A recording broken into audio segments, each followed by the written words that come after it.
informasi yang membahas dunia teknologi dengan cara yang seru dan gampang dicerna. Aku Nasa yang bakal nemenin kalian ngobrol santai tapi penuh insight hari ini. Dan pastinya aku nggak sendirian nih.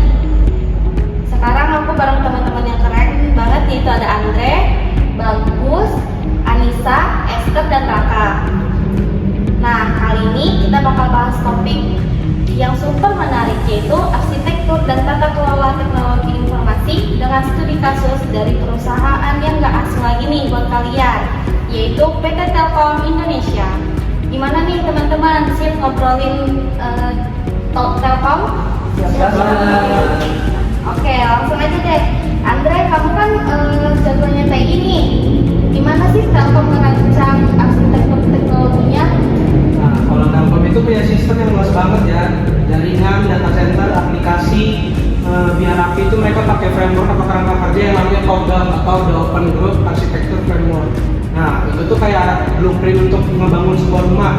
Jadi semua sistem itu bisa nyambung jadi satu dan efisien berjalannya.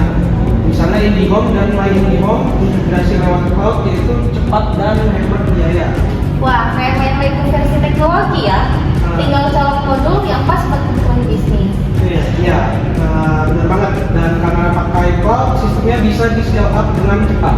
Oke, tapi sistemnya gede kayak gitu, banyak resikonya juga dong. Gimana Telkom mengaturnya biar nggak chaos? Nah, Telkom ini pakai framework yang namanya COVID 5 buat tata kelola TI-nya atau IT governance-nya.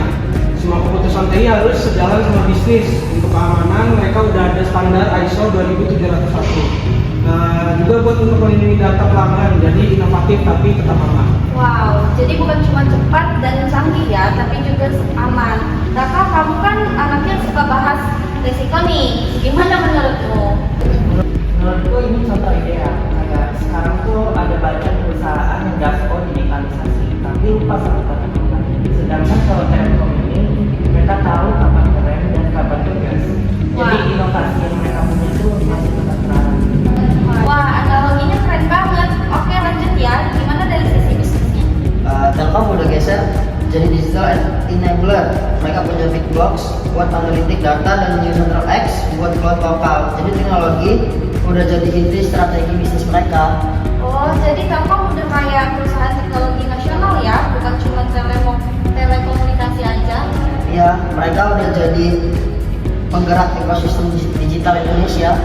Dan yang lebih keren itu ya, semua itu sejalan sama visi Telkom buat jadi digital telkom company.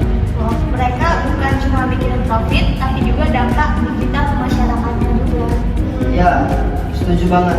Makanya strategi bisnisnya kuat karena punya arah jangka panjang. Keren banget. Sekarang aku mau bahas satu hal.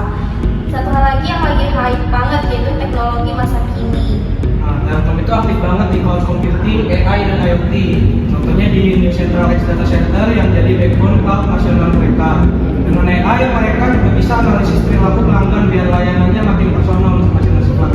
Oh iya, dan yang aku suka dari Telkom itu mereka nggak pelit. Mereka buka kolaborasi buat startup lain juga. Jadi ekosistem digitalnya itu tumbuh bareng, bukan jalan sendiri. Benar, bahkan startup Telkom bantu lewat inkubasi digital mereka kayak Indigo Creative Nation. Wah iya, aku pernah baca itu. Jadi mereka bukan cuma ngikutin tren, tapi membentuk tren baru juga. Nah, itu baru keren kolaborasi digital buat Indonesia maju bareng. Tapi ya, aku yakin nggak semudah itu juga untuk implementasinya. Esther gimana? Betul banget sih. Jadi tantangan paling besar Telkom itu juga sistemnya lama dan juga sudah efisiennya. Iya benar banget kok. Dan mereka juga rutin audit teknik. Jadi tiap proyek baru yang sedang dievaluasi itu aman, efisien, dan sesuai sama target. Iya, apalagi skala Telkom itu besar kan. Jadi tanpa audit dan evaluasi itu, sistemnya itu bisa gampang terhenti. Benar, makanya governance mereka jadi kunci utama kenapa mereka bisa tetap stabil di tengah rasanya proyek digital. Tapi emang sih, Telkom sekarang tuh punya Center of Excellence. Jadi buat bisa pastiin semua proyeknya itu tetap teraman. Kalian berdua kompak banget nih bahas tentang resiko ya dan kontrol. Nah, itu dia Telkom benar-benar punya sistem yang kuat banget ya. Oke, jadi kesimpulannya Telkom punya arsitektur TI yang kuat buat inovasi dan tata kelola strategi yang disiplin buat kontrol dan keamanan. Keduanya bikin Telkom tetap jadi pemimpin digital Indonesia. Terima kasih buat semua teman-teman yang udah ngobrol seluruh hari ini. Aku Naswa pamit